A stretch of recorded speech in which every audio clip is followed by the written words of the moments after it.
A good Derek Craven day to you, Jen. Happy Derek Craven to all who celebrate.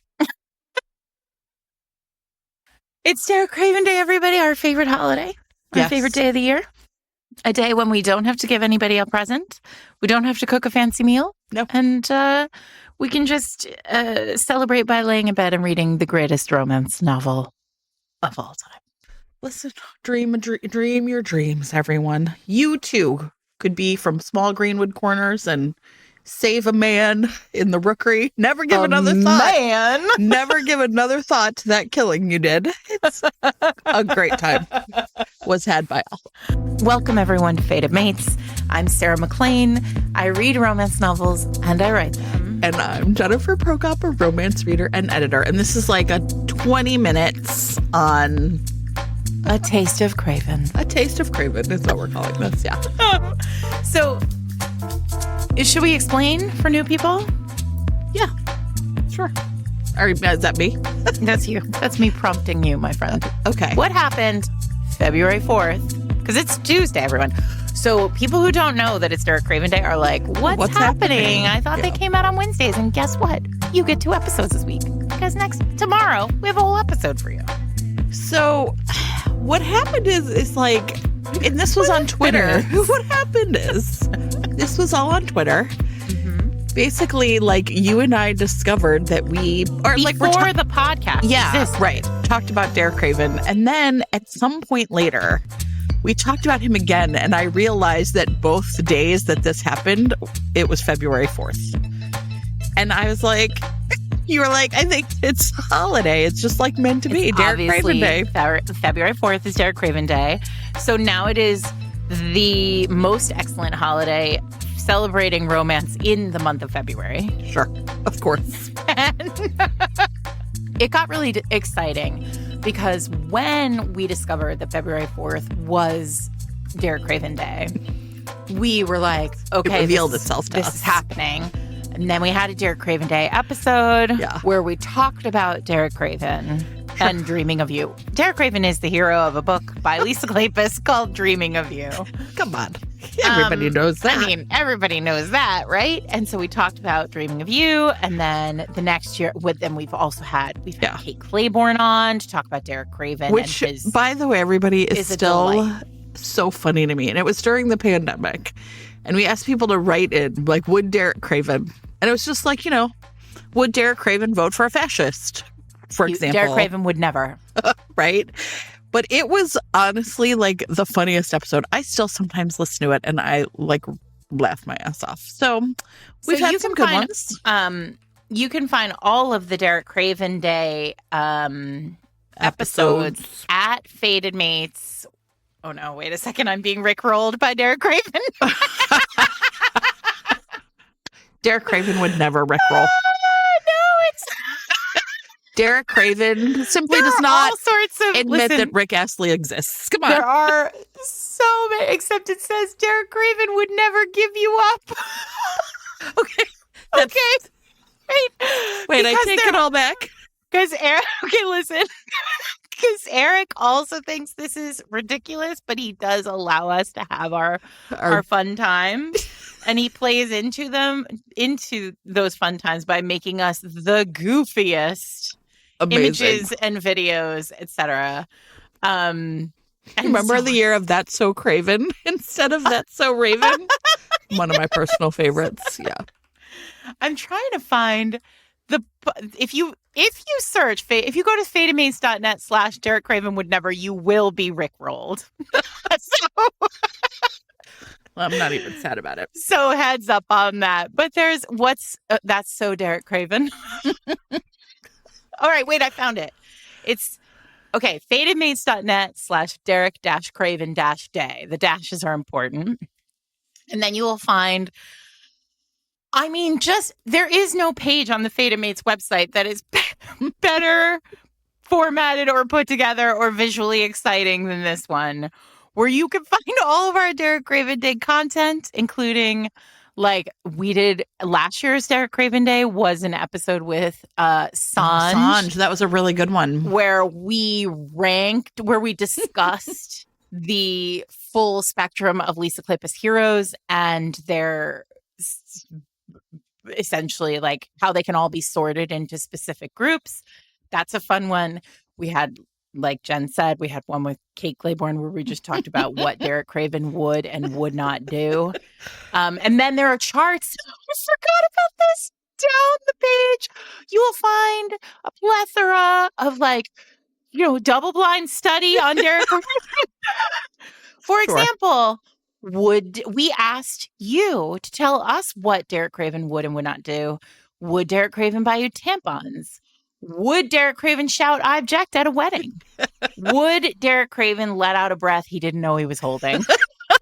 And these are all important questions that we have found actual real source material, i.e. your votes on these very scientific studies. You guys are going to have a great time. We also have like a bunch of tweets and stuff on there. Head over there for just like a moment of pure joy in this. Listen, and that's, chaos. Here's what I will also say. Sometimes people are like, I don't even like Dreaming of You. That's actually not the point. You don't have to even read this book to like really glory in. This is just like a romance holiday for romance readers, right? Like the whole idea is just like, we love this stupid fucking genre so goddamn much. And in February, often you just take it in the teeth time after time. Somebody's going to write some dumbass article and it's going to be in the New York Times Magazine talking about the stupidest fucking thing you've ever heard and mentioning 9 out of 10 books, none of which are romance. Like, it's going to happen. And so now it's just like, the whole idea is just romance. But most importantly, if you Google on actual Google, if you type in google.com and then you type in when is Derek Craven Day, Google will tell you it is February 4th. So Jen and I have a lot of things never lies. It's not full of AI slop anymore. Well, in this case, it's not lying, Jen. February 4th is Derek Craven Day. Correct. What I will tell you, though, is Jen and I are proud of many things, including, children and books and stuff. Careers as teachers, molding young minds, but there is nothing I'm prouder of. My top line. I created a fucking holiday, okay? The first line of my obituary better be. Okay. Well, put it in the New York Times. Okay. I was just thinking, we'll have to think. So basically, here's what else we're going to do today. We have like 12 minutes left, Sarah. So of course we do. We said 20 minutes. It's going to be 3 hours. I was like, we better set a fucking timer on this. Otherwise, 12 we'll talk all day. We can do it in 12 minutes.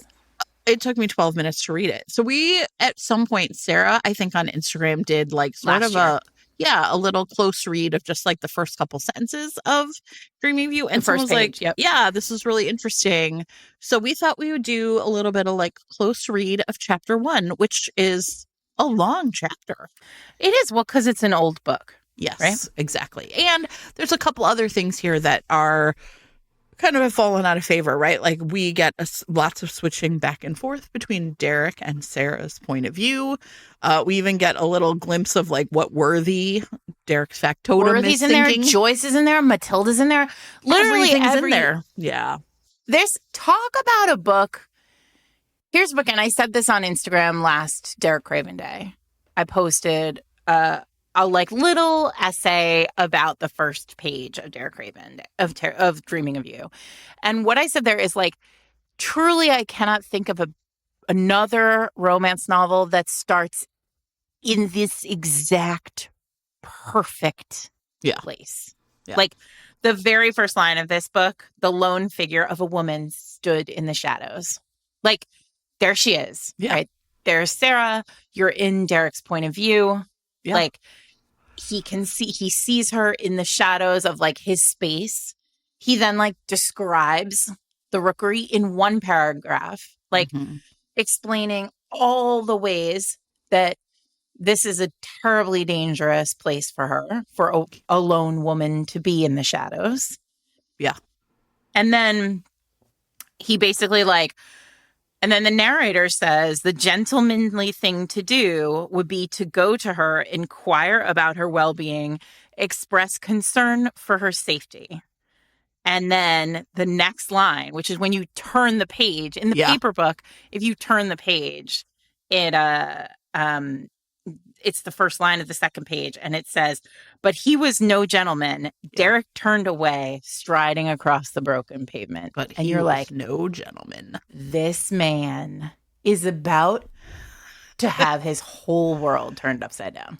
Yes, absolutely. Well, and I think so. I found myself, there are a lot of, so like as an editor, sometimes I'm really like, are you starting in the right place and are you setting things up, right? So often I'm kind of like, books really like all the ingredients in the pot, right? Like sort of appear here in the first chapter in a really meaningful way. We get Joyce, we get Perry, we get Greenwood Corners, we get her writing, we get her interest in language, we get his disdain of the aristocracy, we get his entire background. I mean, like everything is there, all of the pieces, the casino, all the excess, everything that he loves. Yes, right.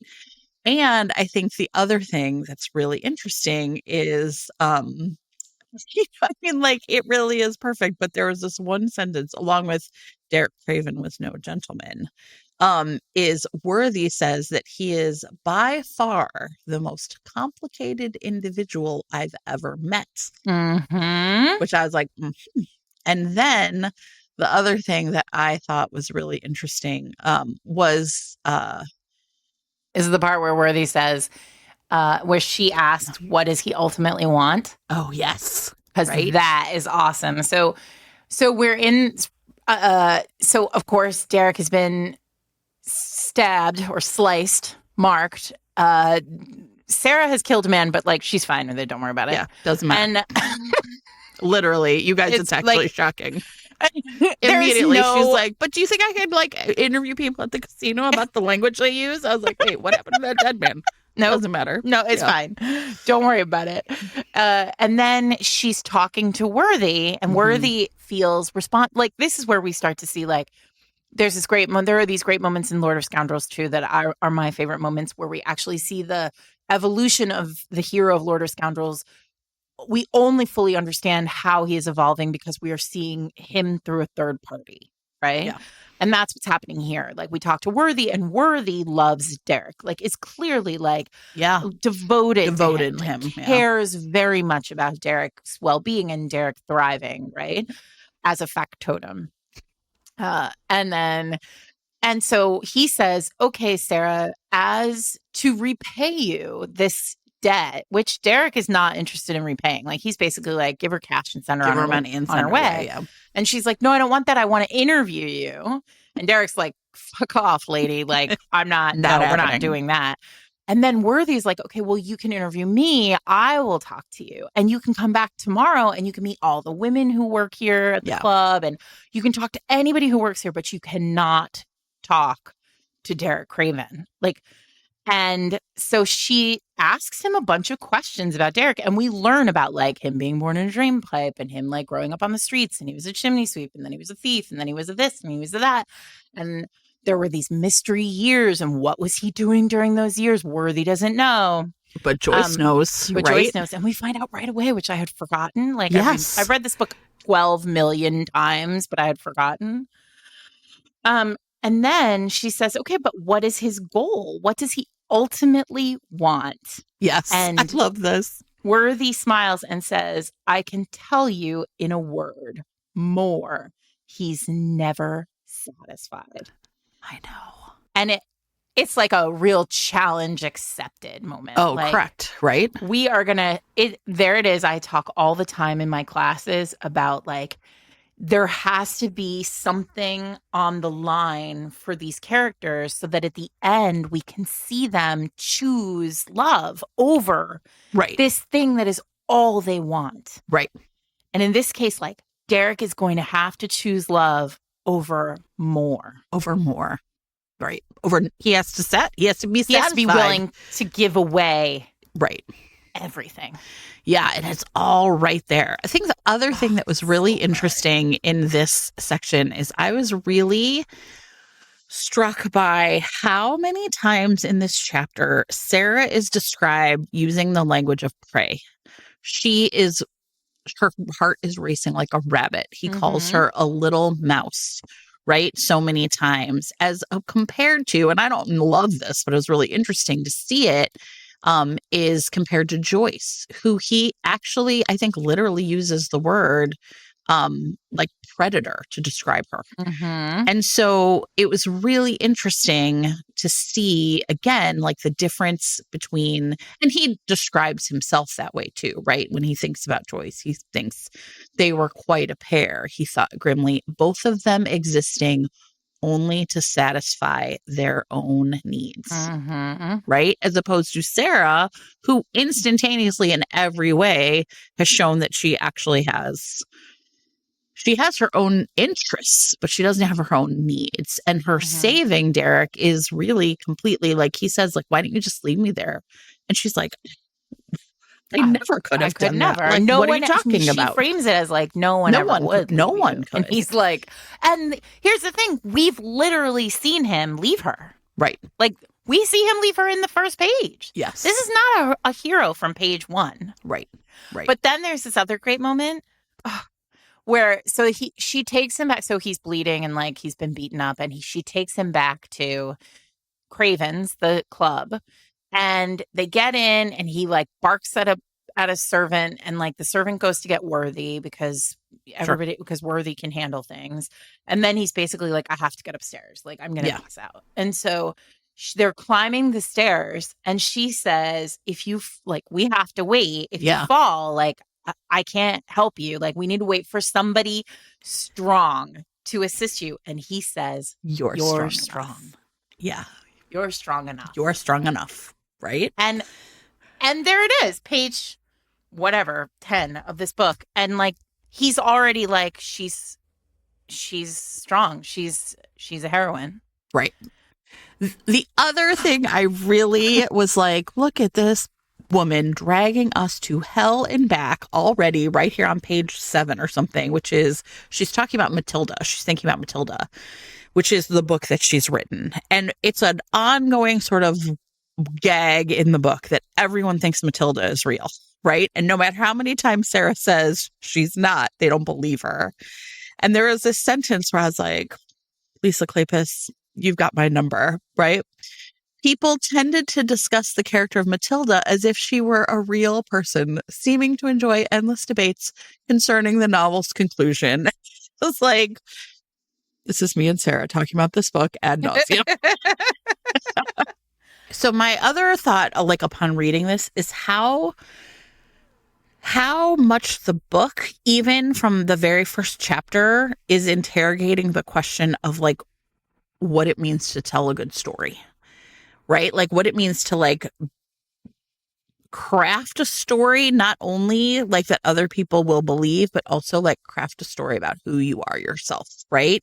Mm-hmm. And so when Worthy is telling her the story about Derek, right? Like she's kind of like, is it true? Or these things I've heard or something are true. And he says, right, he was born without a shilling to his name. He was born without a name. Literally, like he made himself. So good. It's so good. And when she's like, is it true that you're this? Is it true that you were born named Dragonpipe? Is it true? Is it true? And he's like, shut your mouth. Right? At one point, and then, so that happens at the beginning when she first discovers that he's Sarah Craven. Yeah. And then later when he's being stitched up by the doctor, who, by the way, is a great character because, again, a third party, kind of says like, oh, he's all bluster. Yes. Like, he's sort of like, he's swearing and he's yelling and he's mad. And the doctor's like, whatever, I know that he's fine. And like just ignoring him. And so again, this sort of moment where Kleypas is saying like, here's this vicious beast, but like, is he really that vicious? Is he really? Because he's look at these people who can see nice through him. To all these people, right?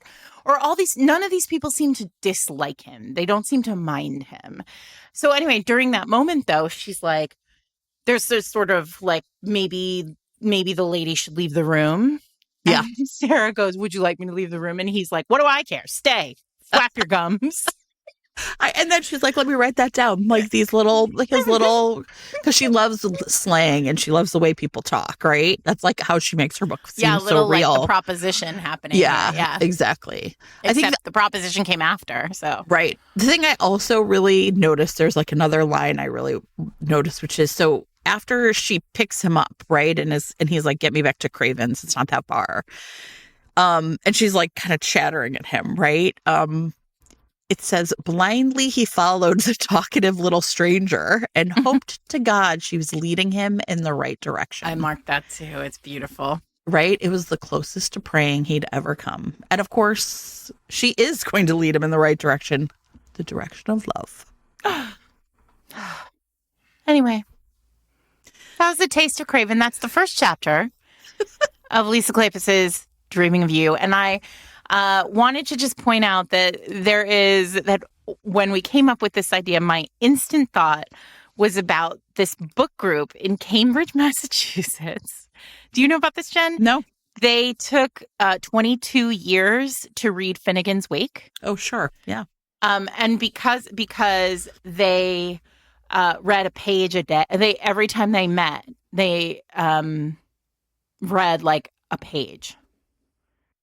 And so they'll do like a whole book club meeting where they talk about like Joyce's choice on the page. So we're not going to take 10 years. Well, we might take 10 years to read Derek Craven because there are only like 15 chapters in this book. But we thought we'd give you the first chapter, inspire you to go off and reread if you would like, but definitely read if you have never tried, because you'd be hard pressed to find a hero in romance who has imprinted himself upon us quite the same way as this man. Listen, he's bored and he's full of ennui, a rich man's disease. This week, especially that last line, like, yeah. Yes, he's bored, and rich men are bored. And that's when they really get dangerous. Yes, exactly. And I was like, yikes. Derek Craven knew. And that was the other thing when Joyce says, here's what they would think of you. He never cares about them. It's like a really fascinating. He only cares how one person in the whole world cares about him, thinks about him. And boy, is it going to get rough for this man. As it should anyway, be. We love him so much. We hope someone steals your spectacles this week. And have a great day, everybody. Happy Derek Craven Day.